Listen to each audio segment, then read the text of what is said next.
हम जिस ब्रह्मांड में रहते हैं वह सिर्फ तारों, ग्रहों और आकाशगंगाओं का समूह नहीं है। हिंदू धर्म के अनुसार यह ब्रह्मांड एक जीवित चेतना है, एक विशाल शक्ति जिसे समय समय पर सृजन, स्थापन और संहार के चक्र से गुजरना पड़ता है। ब्रह्मांड पुराण इसी दिव्य चक्र की रहस्यमयी यात्रा का वर्णन करता है। यह पुराण हमें बताता है ब्रह्मांड कैसे उत्पन्न हुआ, इसका केंद्र कौन है, समय कैसे चलता है, मनुष्य का उद्देश्य क्या है और अंत में प्रलय के बाद क्या होता है। यह कथा केवल मिथक नहीं है, बल्कि अस्तित्व का वह दर्शन है जिसने हजारों वर्षों से भारतीय चिंतन को दिशा दी है। आज हम इस यात्रा पर निकल रहे हैं, आरंभ से अंत तक, सृष्टि से विनाश तक। ब्रह्मांड पुराण की शुरुआत एक अद्भुत दृश्य से होती है, जहां कहीं कोई तारा नहीं, कोई प्रकाश नहीं, न कोई ध्वनि, बस एक अनंत, असीम, शांत अंधकार, जिसे प्रकृति रूप महाशून्य कहा गया। यह अवस्था पूर्ण तामस थी, जहां न समय चलता था, न दिशा थी, सिर्फ एक सत्ता विद्यमान थी, पर ब्रह्म नारायण अनंत जल पर शयन मुद्रा में। वह जल जिसे नार कहा गया, वह जल जिसमें चेतना की पहली कंपन जन्म लेती है। ब्रह्मांड पुराण बताता है कि जैसे ही यह कंपन उठती है, वैसे ही नारायण के नाभि कमल से ब्रह्मा प्रकट होते हैं। ब्रह्मा ही सृष्टि के प्रथम वास्तुकार हैं। यह क्षण, जिसे ऋषियों ने आदिकाल कहा, ब्रह्मांड की पहली धड़कन माना जाता है।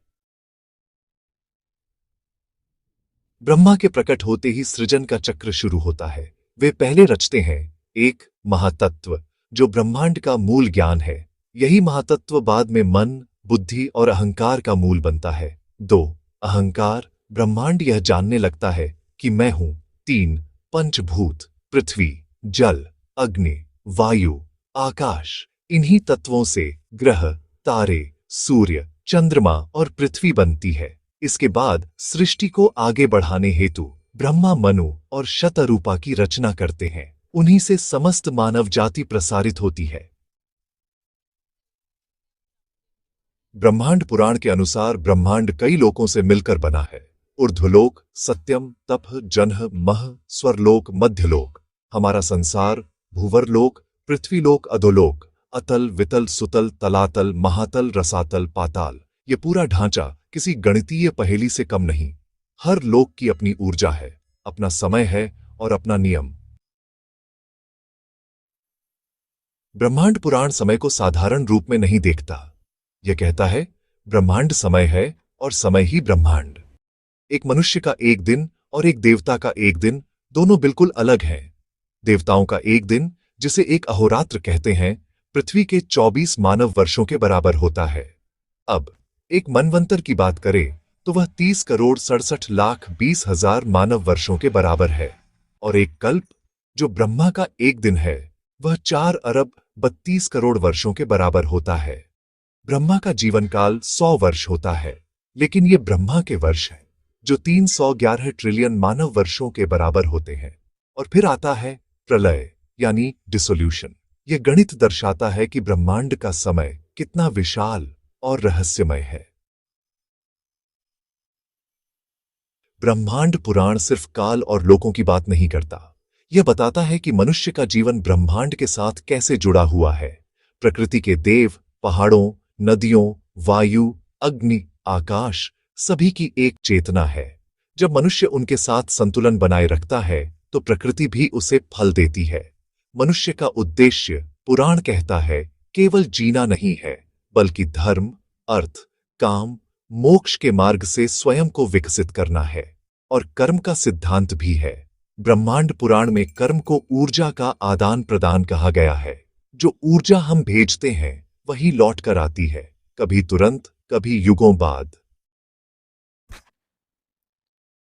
जैसे जैसे अधर्म बढ़ता है, हिंसा, लालच, ईर्ष्या, अनैतिकता, प्रकृति का शोषण, ब्रह्मांड का संतुलन टूटने लगता है। तब विशिष्ट कालों में विष्णु अवतारों का प्रकट होना होता है।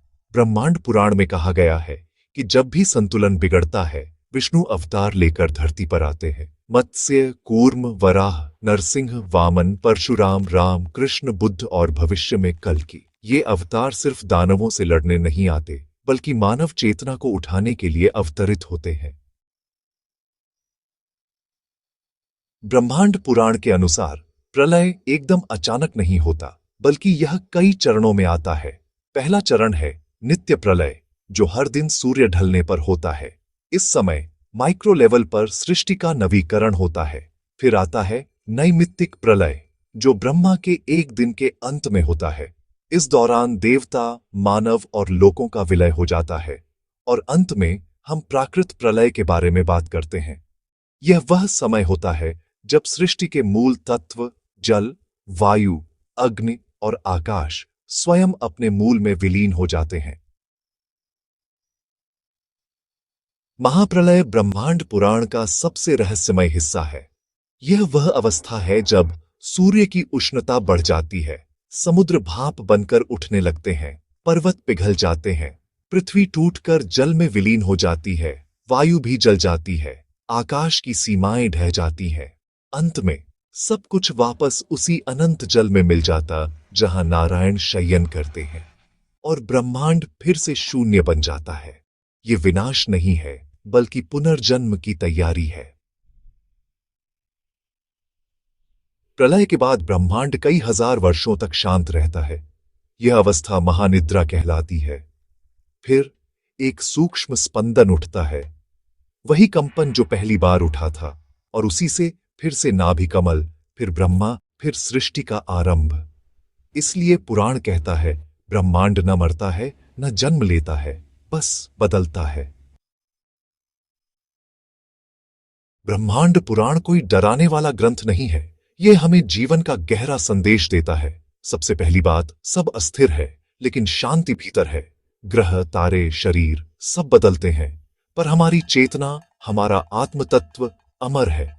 दूसरी बात, प्रकृति से मत लड़ो, वह हमारी माता है। सामंजस्य रखो, सम्मान दो। तीसरी बात, कर्म ही भाग्य है, भाग्य बाहर नहीं, हमारे कर्मों का परिणाम है। चौथी बात, विनाश भी निर्माण का मार्ग है, हर अंत दूसरी शुरुआत का द्वार खोलता है। और पांचवीं, जीवन का अंतिम लक्ष्य मोक्ष, अपने असली स्वरूप को पहचानना ही मुक्ति है। ब्रह्मांड पुराण हमें बताता है कि हमारा जीवन बहुत छोटा है, पर हमारी चेतना अनंत है। जिस ब्रह्मांड में हम रहते हैं वह कोई यांत्रिक मशीन नहीं, बल्कि एक जीवित चेतन ऊर्जा है, और हम उस ऊर्जा का एक चमकता हुआ अंश। सृष्टि शुरू होगी, सृष्टि समाप्त होगी, लेकिन चक्र चलता रहेगा। यही है ब्रह्मांड पुराण का दिव्य संदेश। सृष्टि से प्रलय तक और प्रलय से नई सृष्टि तक चक्र अनंत है। यदि आपको यह दिव्य यात्रा पसंद आई तो वीडियो को लाइक, शेयर और सब्सक्राइब जरूर करें। आपका एक क्लिक इस ज्ञान को और लोगों तक पहुंचाने की शक्ति देता है। मिलते हैं अगली कथा में। जय श्री कृष्णा।